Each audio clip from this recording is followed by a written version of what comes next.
নমস্কাৰ বন্ধু বান্ধৱীসকল আমাৰ চেনেলৰ অন্য এটি ভিডিঅ' লৈ আপোনালোক সকলোকে স্বাগতম জনাইছোঁ। বন্ধু বান্ধৱীসকল আজিৰ এই ভিডিঅ'টোত আমি আলোচনা কৰিম আগন্তুক অসম DLED পেড এন্ট্ৰেন্সত আহিব লগা সমাজ বিজ্ঞানৰ কেইটামান অতিকৈ প্ৰয়োজনীয় প্ৰশ্ন আৰু ইয়াৰ উত্তৰৰ বিষয়ে। বন্ধু বান্ধৱীসকল এই প্ৰশ্নসমূহ আমি ক্লাছ 6, 7, 8 যি সমাজ বিজ্ঞান আছে সেই সমাজ বিজ্ঞানৰ পৰা আমি বাছনি কৰিছোঁ আৰু প্ৰত্যেক বছৰে এনেকুৱা ধৰণৰ প্ৰশ্ন পেড এন্ট্ৰেন্সত আহে। আহকচোন আমি আলোচনা কৰোঁ আজিৰ এই প্ৰশ্নকেইটা।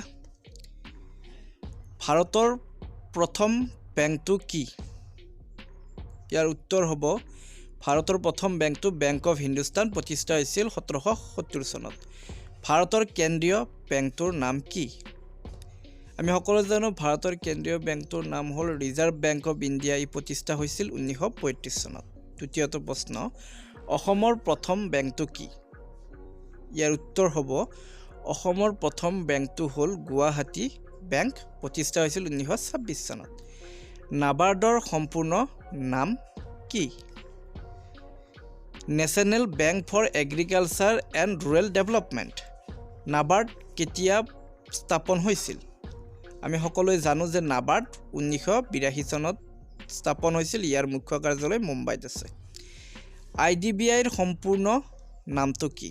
আপোনালোকে জানি লওক যে Industrial Development Bank of India IDBIৰ সম্পূৰ্ণ নাম।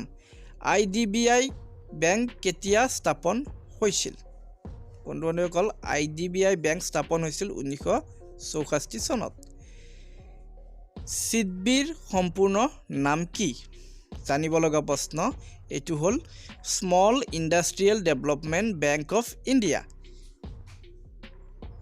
কেন্দ্ৰীয় তথা ৰাজ্য আৰু ৰাষ্ট্ৰীয়কৃত বেংকৰ অংশীদাৰিত্ব তথা বিত্তীয় সাহায্যৰ ভিত্তিত গঠিত অসমৰ এটা আঞ্চলিক গ্ৰাম্য বেংকৰ নাম লিখা। ইয়াৰ উত্তৰটো হ'ব অসম গ্ৰামীণ বিকাশ বেংক। ইয়াৰ পিছৰ প্ৰশ্নটো, আত্মসহায়ক গোট বেংক সংযোজন আঁচনি প্ৰথমে প্ৰৱৰ্তন কৰা অনুষ্ঠানটোৰ নাম কি? উত্তৰ নাবাৰ্ড, 1989 চনত। নেটফিৰ সম্পূৰ্ণ নাম কি? ই কিমান চনত স্থাপন হৈছিল? বন্ধু বান্ধৱীসকল নেটফিৰ সম্পূৰ্ণ নাম হ'ল north eastern development finance corporation. অনুষ্ঠানটো প্ৰতিষ্ঠা হৈছিল 1995 চনত। উত্তৰ পূব পৰিষদ NEC কেতিয়া স্থাপন হৈছিল?